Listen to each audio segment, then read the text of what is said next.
everyone, thanks for joining me today. I'm Harmony, owner of Rainbows of Light, your Swarovski Authorized reseller. And first off, I just want to express my heartfelt gratitude to all of you that took the time to send me in your helpful feedback and your uplifting comments. It genuinely means so much to me. I really believe that we're all just here trying to do our very best in this world and to be the best versions of ourselves that we can be. And when we're kind to each other, it helps both of us to rise to our potential and shine. So thank you for your kindness. You have truly helped me to shine. So I'm here to help you shine as well. So let's dive right into our sparkling project for today. Well, Valentine's Day is coming up, and it's always really fun to make something for yourself and for your sweetie to enjoy, something special for that special day.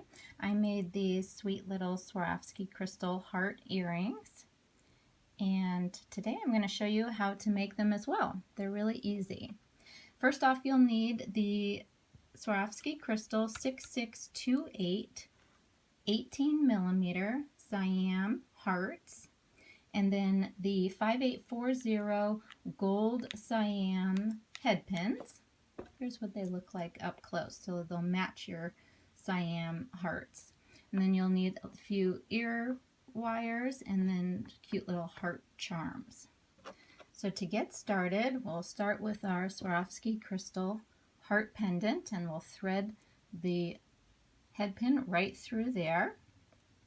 And we'll get some pliers and we'll start bending the headpin up to a 90-degree angle, just like that.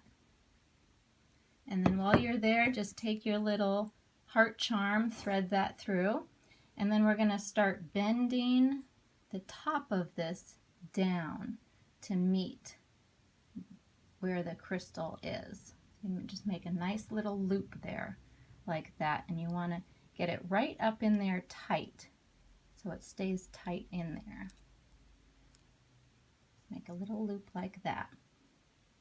And then your charm sits perfectly. You're going to take your little ear wire and thread the charm through. Sometimes it's backwards on these little guys, so you guys have to just test it out. Yeah, there we go, just like that. And then all you do is you're done. Simple as that. So cute and sweet for Valentine's Day. So I hope you have fun making them. Please share with me your creations, and you can really use this design for any color that you would like. The Siam really accentuates nicely for Valentine's Day, but there are all kinds of colors if you're not a red person. On our website, please visit us at rainbowsoflight.com. Thanks so much.